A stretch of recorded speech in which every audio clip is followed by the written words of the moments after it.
Hello, beautiful human. You have clicked on our interview with Jake Miller. He has a brand new album out. It's called Silver Lining, and he's a good guy, talented guy, good energy. Please subscribe to our channel. Also, leave your feedback in the comment section below. And we have a podcast. Link in the description below. Okay, enjoy. Let's do this. Zach Sang Show. What's up? What's going on, dude? I got you guys some gifts. Whoa. It's the Zach Sang Show. Hi. We have Heather. What's up? We have Dan. Yep. And if you couldn't tell by looking at them, Oh, yeah. Jake Miller's here. Okay. You guys look amazing. Thank you. I agree. Yeah. It's comfy, right? Yes. Hit and run. You know, I was actually, I was always wondering what did hit and run mean. I was listening to the song more, and that's like a Yeah. little booty call thing, isn't it? A little bit. Well, Yeah. hit and quit it. Put a little spin on it. You hit it and you run. Pretty much. That makes sense. There we go. Silver Lining is the current album. Yes. You documented that this is your 28th song in 6 months that Yeah. you've released as an independent artist. Yeah. It's a lot of music. Yeah, I was sitting in the car and I was just doing the math. It's crazy how much fun. I mentioned on the last interview with you guys, but being independent just becomes more and more fun for me every day. And I've put out so much music in the last year. Is it fun or is it stressful? Because, I mean, dude. No, I mean, the grind. It's more of a grind, you know? I mean, Because you have to be involved in every facet. yeah, but that's the fun part. It's more just like, you know, when you had like a big team, you can kind of rely on them, but that's what I learned not to do.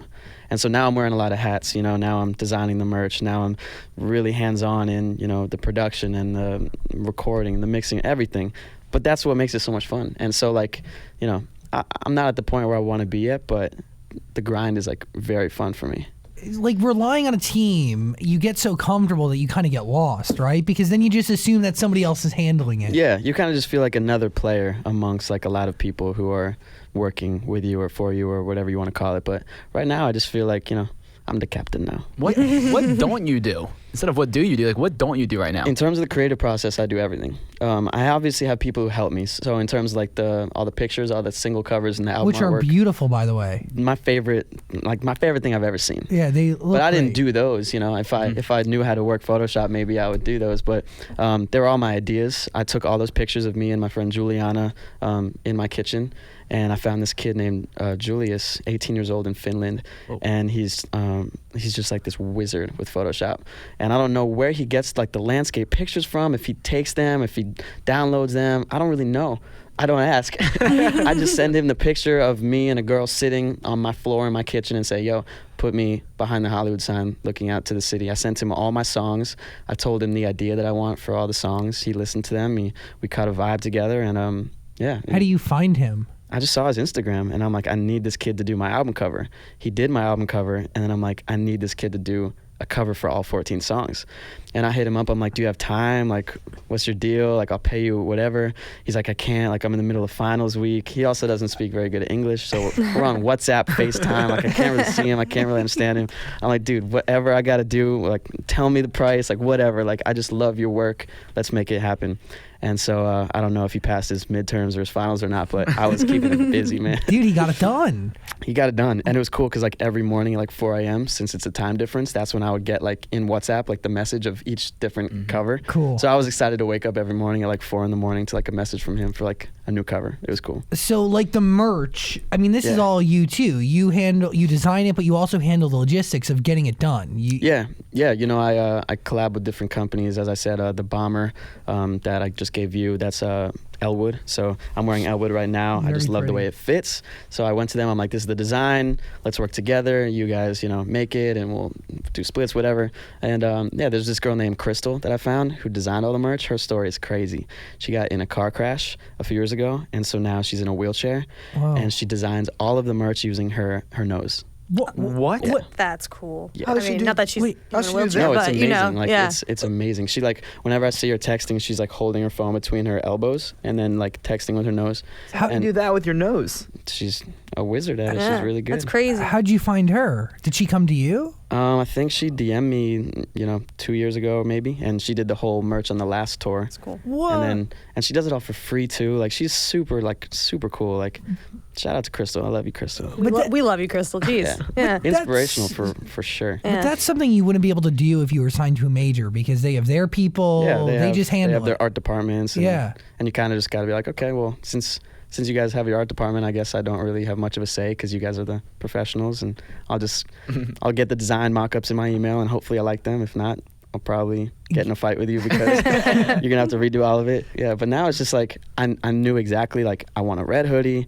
I had references. I saw other people's merch. I do my research, and so it's very easy for me to give somebody like an instruction on what I want, and then they bring it to life. Empire is the name of your company? Yeah, so I signed a record deal, I guess you can call it. It's really like, they didn't sign Jake Miller, the artist. They signed Silver Lining, the album. Okay. So it's a one album deal. They pretty much bought my album. And this was 2 months ago. This was like a week before the album came out. It was super last minute. And so they pretty much bought the rights to the album. We split all the profits of the streams and sales.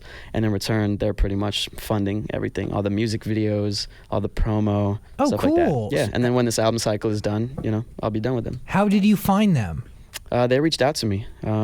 I worked with them previously on on this one project. I think we took Can't Help Myself, to my last single, to radio for a little bit, but it didn't really work out for a couple different reasons, but they were like kind of the driving force behind it.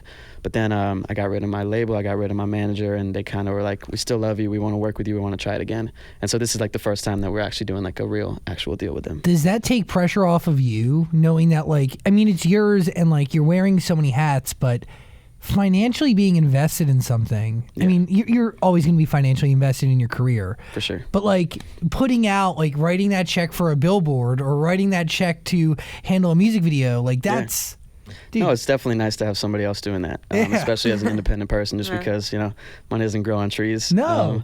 It's really nice to, go out and make my money, but then I would rather save it and, save it for my kids or a house one day. I don't want to blow it on a billboard. So it's nice that, Empire was like, these are the things we're going to do for you. We're going to put your face up on Hollywood Boulevard on a billboard. We'll pay for it. We'll do this, we'll do that. I'm like, thank you so much. And the best part about this deal is that they didn't take one bit of my creative freedom because the album was done when they already signed it.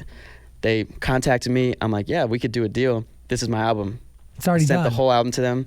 This is when I want to put it out. This is what I want to call it. This is what I want to do with it. And they're basically just funding all of it. That's cool. They didn't shoot down any of my ideas. They're just running with them. And that's the type of, that's what you want. Companies that I need around me. Cool. I mean, Silver Lining, it's a solid album, man. It's a great body of work. Thank you. The single off of it, The Girl That's Underneath, right? Do you think that's the standout? My favorite song on the album is Drinking About You. I think it's a great song too. Thank you. The Girl That's Underneath was the song that I got the most positive feedback from, like, radio people or people in the industry, because it's the most upbeat and it could live on radio.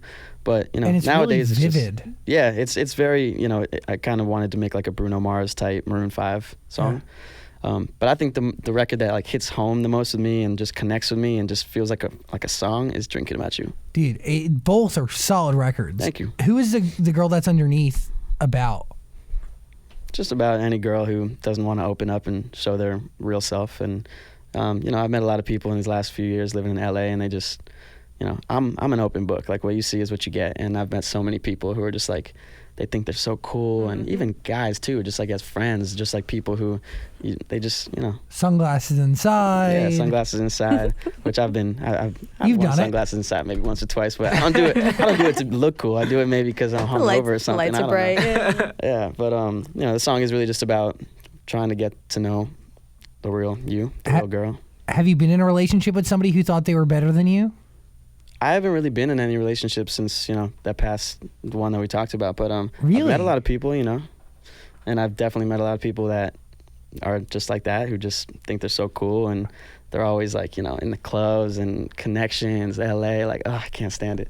It is gross. Yeah, it's pretty crazy. I don't, like, we talked about last time, like, I don't go to parties anymore because that was like the song. Like, I have not gone to a club since I saw you. Wow. Yeah. I just moved into a house in Sherman Oaks with my best friends. Suburbia. Yeah, I love it. I love Sherman Oaks, by the way. The Valley is the way to go.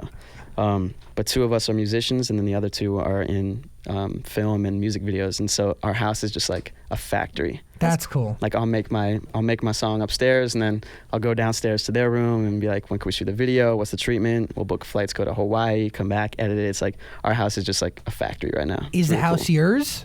Oh, we rented it. Yeah. Nice. So you got that ping pong table in there. Yeah.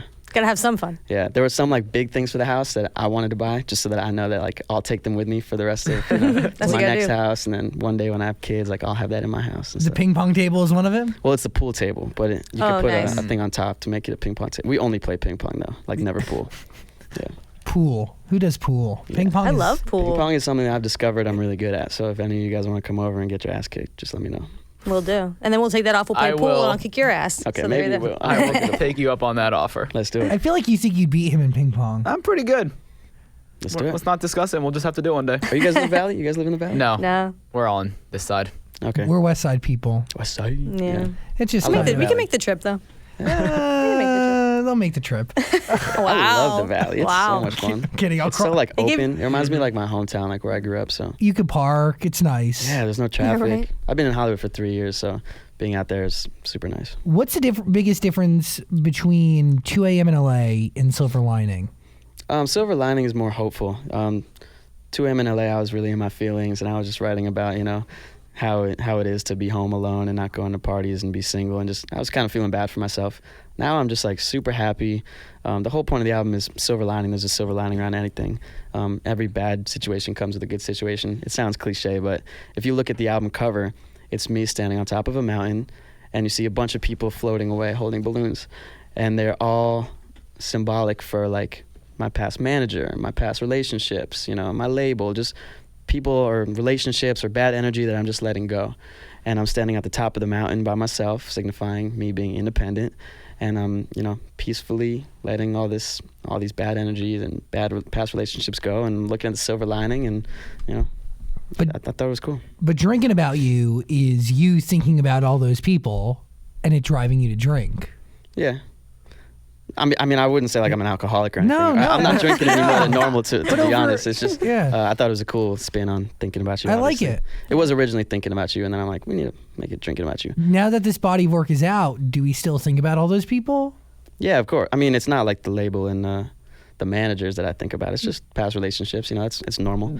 But I did get, I wouldn't say a new manager. I just got rid of my old manager. I'm kind of managing myself now. And then all those other things that we don't even need to talk about anymore, like the label. I feel like we beat that with Dude. that, and Bye. I'm very happy to be independent. Look at you. Yeah. But like you're independent in all aspects of life. I love it. Yes. I love the sax on. Is that a sax on the girl that's underneath? Yeah, at the very end. Yeah, it's nice. I put one on Love Again, or no, Starting Over, and the girl that's underneath. And there's actually going to be a part in my tour. There's like jam breaks in between every few songs, and I'm going to be ripping the saxophone. Whoa, Nice. you're gonna Not an actual saxophone though. Oh. The keyboard It's like saxophone. on the keyboard. Yeah, it's Okay. the MIDI. But I do play it, and it sounds like a saxophone. Obviously, it's gonna be cool. I love a good sax. Who doesn't? 1975. That's why saxophone it really inspired me. Like, have you ever heard the song "Believe Me If I Believe You" by 1975? No. I'll You're write it down now. There's a sax break at the end. And it's just like the nicest minute of your life to listen to that. Are you doing every one of these records on your own? No, there's some other people. There's some songs that I did completely on my own. I had my merch guy. His name is Gary. Cool. On my last tour, I met him on the tour pretty much. And then after the tour, he's like, I'm just going to move back to LA. Like, because he was in Jersey. He's like, I'm just going to move back to LA. If it's cool with you, I'll sleep on your couch. And so he slept on my couch for like 6 months. And I didn't even really know that he was an artist himself when we were on tour. And I thought he was just like a merch guy, like an aspiring merch guy. I don't know. Aspiring merch guy. But we got off tour, and he started helping me with all these records. And most of the songs are just me and him. But then I have a few other people who came in and helped as well. So, but you're running your A&R technically. So you're controlling. You said I'm doing what? You're running your A&R. You're controlling Yeah. who comes in and who comes out. Yeah, I mean, the studio is my bedroom, so it's like if I like you enough to come over and vibe with me in my bedroom and write something. There was probably 5 or 6 writers throughout the whole album process. Got it. And what is it like when are they all new writers to this album, or have you worked with all of them before? Some of them are new. There's this one guy named JT Roach who wrote a lot of songs with me Cool. in the past projects, but he helped me write a majority of this album as well. Who helped you write "Drinking About You"? That was JT. Cool. Yeah. Who came up with the name? It was Thinking About You. I FaceTimed him. I'm like, we need to change this to Drinking About You. Dude, Drinking About You is And then way he's better. like, oh, but BB Rexa has a song Drinking About You. I'm like, So no, it's been enough time. cares? People forget. It's Oh, cool. is it this? I didn't know there was a song, another song. Damn it, I with a shouldn't name. have said anything. I had no idea. Yeah. I was going to drinking about. I don't know. Are a lot of these songs written about that same girl, the relationship you had? Everyone always asks me, like, when they listen to my album, like, is that about this person? Is that? It's like, I have all these feelings and emotions, but it's like, when I'm writing, I don't think about a specific person, believe it or not. Even though I am out of like a long relationship, it's like, you would think that most of these songs are about a specific person, but it's really just about a feeling. It's just about a general feeling. So, if I'm missing somebody, it's like, I just want people to relate to my music, I don't want every song to be so literal. If I have a song called Drinking About You, it's not like I'm sitting there getting drunk and I can't stop thinking about this girl. It's just maybe one night, I'm at a party and I'm drinking and it's like, I don't want to be there at all, but I'm just kind of drinking because all I could think about is, I don't know. It doesn't, I've learned to write songs that are not so specific and literal to what I'm going through at the moment. Well, I was just asking because it seems like a lot of them, like, if you listen through it, it seems like they could all be specific to one person. Yeah, they're really just like feelings. Like I can envision the day where like I have this epiphany and like I hit somebody up or like I just realize that I'm like really in love with this person and I need to marry her right now. Like I can imagine that feeling, and everybody can. And so I write a song about it, It's not like I'm going through that right now, but I can imagine that feeling. Yeah. And so like that's where I wrote the song like Love Again. Or like it must be really nice to take a long break with someone and then kind of get to the point where you're like getting back together. And that's why I wrote Starting Over. I'm not at that point right now, but like I put myself in that situation because it makes me happy to like think about, those feelings. And, I get it. And people are going through those things in life, even if I'm not, so. You put yourself into those situations. Yeah. Or some of my friends are telling me stories and I'm kind of putting myself in their brain, and So music that's is all good. just about making people, connect to it. What's been your biggest change? Like, what have you learned when it comes to making music between 2 a.m. in LA and Silver Lining? What have I learned? I mean, just in terms of the production, I'm learning more and more every day. Since the last time I was here with you, I've turned into like Beethoven on the piano just because I spend so much time on the piano. Every morning I wake up, go straight to my piano, which I just bought like an actual piano for the first time to put in my room. Like, so like a grand it's like a piano? mini grand piano, yeah. Wow. But it also it's like electronic, so it has like a million sounds in it. Cool. And you can hook it up to the laptop, so like it's really cool. Whoa. But I'm just obsessed with it. Like I don't play guitar barely at all anymore, just because I'm Piano. so obsessed with piano. So that's probably the one thing that's changed for me the most recently. Just I'm obsessed with chords and jazz piano, and I'm listening to old records. I'm listening to the Commodores and Bruce Springsteen and stuff like that. When did you start learning piano? When did you pick it up? Probably like right when I was here last. Like, Whoa. Yeah. So like you're really like I didn't play any piano on 2 a.m. in LA. I hadn't really known like a few chords. Like I would have to like Google like 3 chords and then I would just lay them down. But like now I still don't know what the chords are called, but I know I know what sounds good. So and you're I know teaching what comes yourself, next. literally. Yeah. You, like, and it's so watch- much fun. Do you watch YouTube videos or you just like All the using your time. ear? Okay, got No, it. like I'll YouTube like jazz piano, and like I'll just watch a tutorial and watch it a million times and just learn certain songs. Mulholland Drive. Yeah. You love your LA songs. I do. But you don't like LA. I do love LA. I aggressive. feel like I always get that question from you. There are times, Yeah, well, because- especially now, because now I feel like I'm not really in like LA. I feel like I'm in Sherman Oaks. I'm in the Valley, so I don't get that energy, that crazy like Makes LA sense. energy Yep. anymore, You which don't is a get good the, thing. the Hollywood vibe. No, I don't. Yeah, I'm 45, 30 minutes out. But yeah, I'm going on tour soon, so I get a little break of California, but Are you excited for tour? I'm so excited. You tour a lot. Yeah, I feel like I feel like I just saw you in Yeah. the studio when the last album hit. But really, this is going to be your second tour in about a year. Yeah. It's a lot. No, I mean, as an artist, I don't know if most artists feel this way, but if it was up to me, I would tour like 4 times a year. I would like tour for 2 months, go home for a month, and then tour for 2 months, and then just keep doing it. Like, I love the road.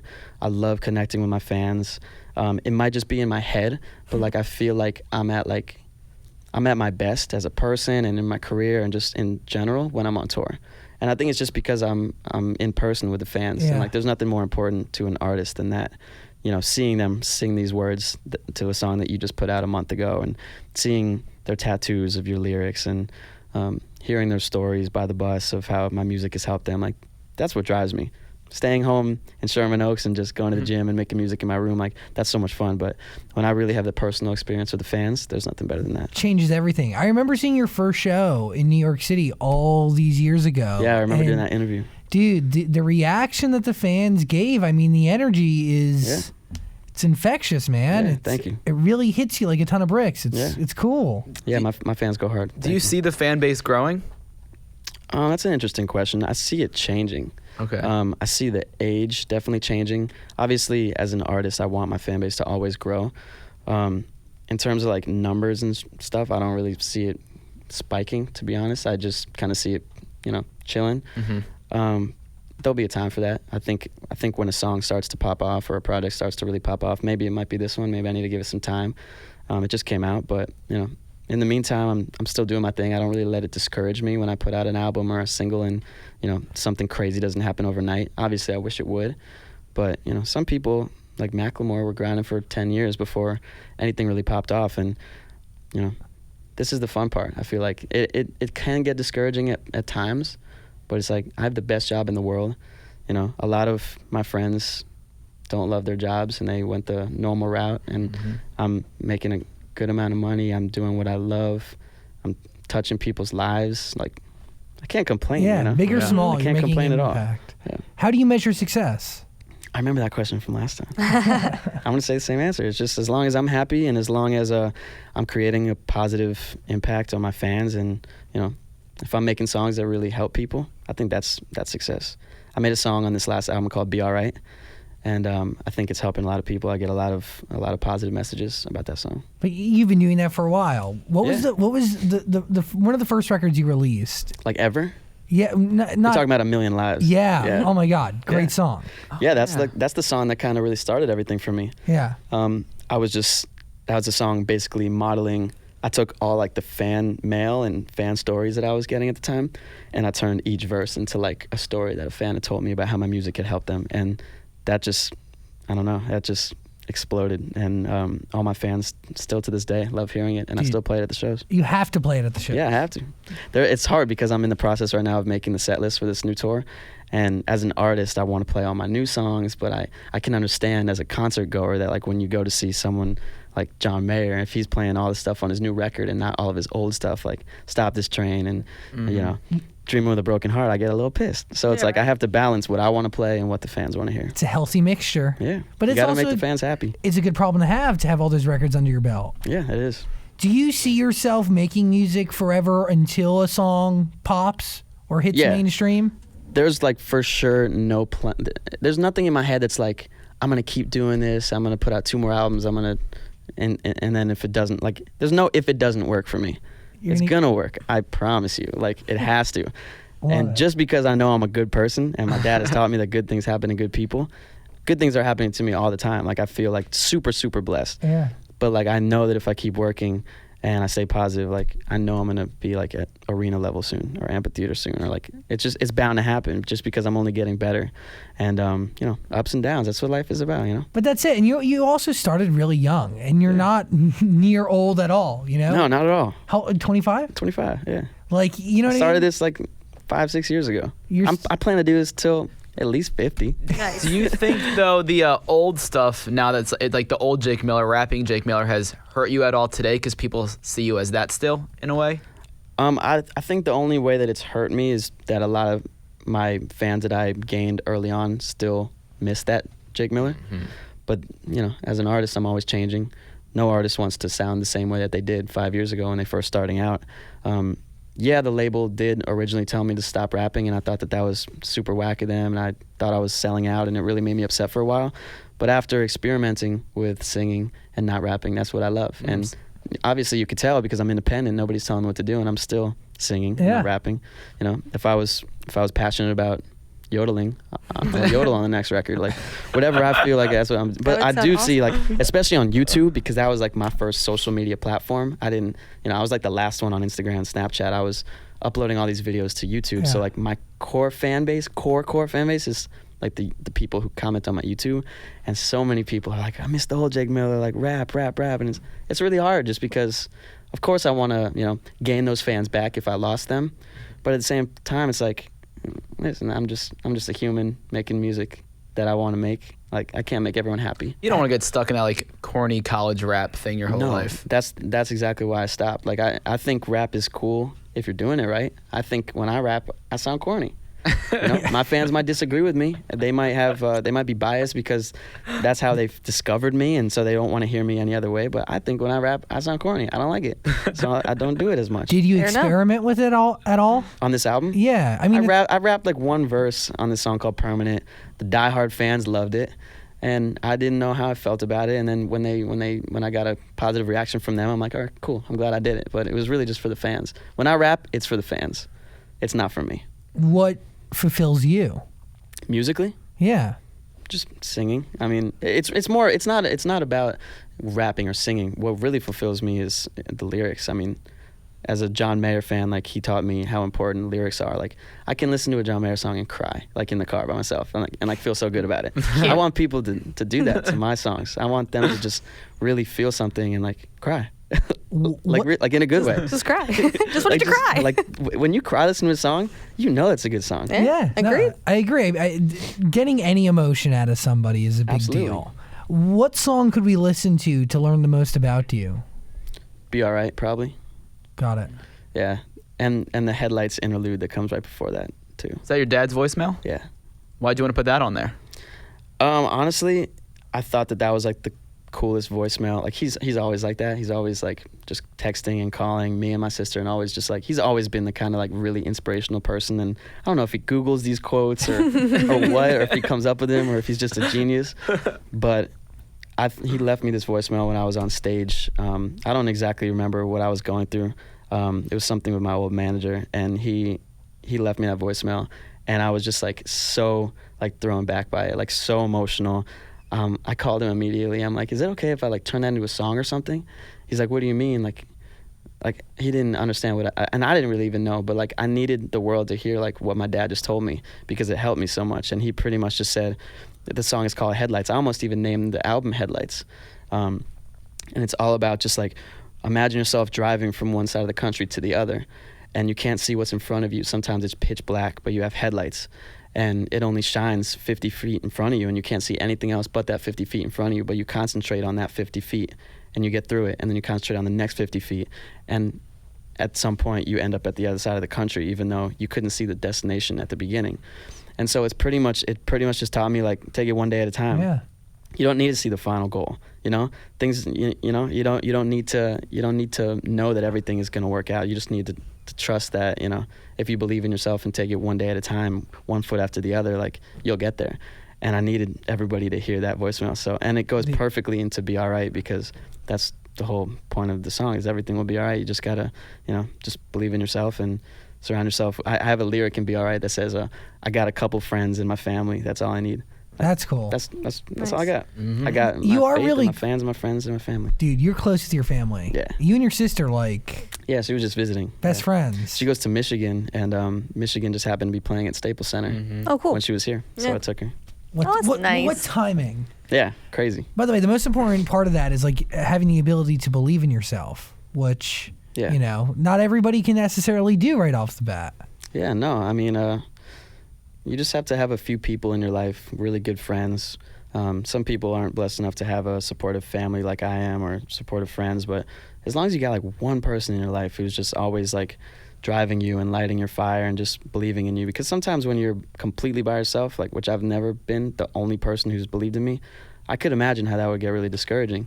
So, find one or two friends. Anybody could find one or two friends and just light each other's fires and just inspire each other and I motivate agree with each other. that. But you also got to believe in yourself for anybody else to believe in you. For sure, absolutely. Have you had the chance to talk to John Mayer yet? So he shouted me out on Instagram Live. So I feel like, okay, this is funny actually. You're on your way. So he shouted me out on Instagram Live because I don't even know why I do it. I kind of just, sometimes when he's on Instagram Live, I'll tweet saying like, hey guys, John Mayer's on Instagram Live. Flood his comments. And he finally one day saw like 100, hey, Jake Miller's in here, say hi, Jake Miller, collab with Jake Miller, in a row. And he's like, Jake Miller, I'm not familiar with your work, but I see your name. and because you got the blue check or something like that. And I was like, okay, he acknowledged me. But now, when I join, sometimes, like, I don't do it anymore, but like I would do that for a little bit. I would be like, oh, hey guys, tell him to split screen with me. And I think he's seen my name so many times on his Instagram that he doesn't like me. And so I stopped doing that because he's my favorite artist. Like, I can't, if I ever meet him, like, he'll know. He'll be like, oh, Jake Miller. Oh, this like, kid. The guy who has his fans flood my Instagram live every time. So I'm like, I don't want to be that guy anymore. Are there people that you're actively trying to collaborate with? No. No? You don't want to? Yeah, there are people that are like, it's all about timing. Yeah. Obviously, I would love a Selena Gomez feature, but it's like, is it realistic right now? Like, I'm all about, earning it. I don't want to have anybody doing anything for me as a favor. I don't want anybody to have me on their tour as me opening for them as a favor. I want them to be like, oh, Jake's killing it. I want to have him. Yeah. Or, oh, of course I want to get on the Jake record. Like, his beats are so sick. Like, his songs are really cool. I don't want to feel like I'm asking for favors from anybody. So it's all about timing. But how do you gauge that without asking, right? Because not all the time it's not all the time that people just call you up and be like, yo, fire, I got to get with you, No, yeah. I mean, it's more just when I feel like in my heart I've reached a point in my career where I could tell that there's like more traction than ever. And, getting Twitter shout outs from people and, I'm meeting people and they're really interested. Oh, I've heard of your work. I heard your song. Like, it's not enough to just, of course I know Camila Cabello because I've toured with her but it's like, there needs to be a point where it's inevitable. And that's kind of when I'm waiting for, my opportunity to hit people up and be like, hey, let's work. I'm a fan of you. Hopefully you're a fan of me. You see my recent crazy success. Let's do it. So it's all about timing. Flooded your Instagram live with all my fans. Yeah, exactly. So yeah. Are you still friends with Shawn Mendes? Yeah, I was just texting him the other day. I told him Lost in Japan is my favorite song. Mm-hmm. It is. Yeah. Good records, so man. when you send your music to him, because he sends his to John Mayer. Yeah. So that's like a little connection I'm there. so jealous of him. I know he's friends with John. It's so crazy. But yeah, no, I don't send my music to people like Shawn. I don't send my music to really anybody like that. I just hope that maybe they see my Instagram, they notice that I just put out an album and check it out because they're my friend. How'd you meet Shawn? How did I meet Shawn? A long time ago? Yeah, like 3 years ago. It was like right when he was kind of like in the middle of like where he is now in Divine stage. I think we had a radio show together, but he invited me on his bus and he gave me this thing that stuck with me forever. He uses like Manuka honey, which is like this really expensive, amazing honey that he puts in his tea. And Only he made me best. a cup. And ever since then, I have it in my green room every show. Wow. Manuka honey. Manuka honey. Wow. Let's Google that and see how much expensive that little jar of costs. honey. Manuka Is it honey. Canadian? Sounds Canadian to me. Manuka? Manuka. So is it though like inspiring to see Shawn go from Vine to selling like 120,000 tickets? Oh yeah. And you're like, well, this could be me. Yeah, absolutely. I'm course it's inspired inspiring. by a lot of artists, and it doesn't even have to necessarily be like their success in terms of like selling or how many tickets they're selling. Like I'm mostly inspired by artists when I hear their music. Mm-hmm. I could care less if you're selling 1,000 tickets or 100,000 tickets or if your song went platinum or didn't sell at all. Like if you made an amazing song, it's like, I respect you. I want to get in with you. I want to know all your secrets. Who produced that? How do I get in with them? I don't care if it did well because some things slip through the cracks. Sometimes people don't recognize greatness, and Yeah. Amen. So when you listen to a record for the first time, what are you listening for? What hits your ears first? Nowadays, it's really hard to listen to a song and not hear the beat because just my production ear is just going crazy these days. Bass lines are like something that I never even heard before, but now Lost in Japan has like an amazing bass line, and you can just tell it's like this really cool live bass. I feel like most people don't even really know what the bass is. Like if you're not in the music industry, like I don't think you appreciate a bass. You just gloss over it. Yeah. When in it's just reality, yeah, it's and the like in backbone the of the song. concerts, like when you feel that rumble in your chest, that's the bass. Like that's really like the vibe. That it's very important.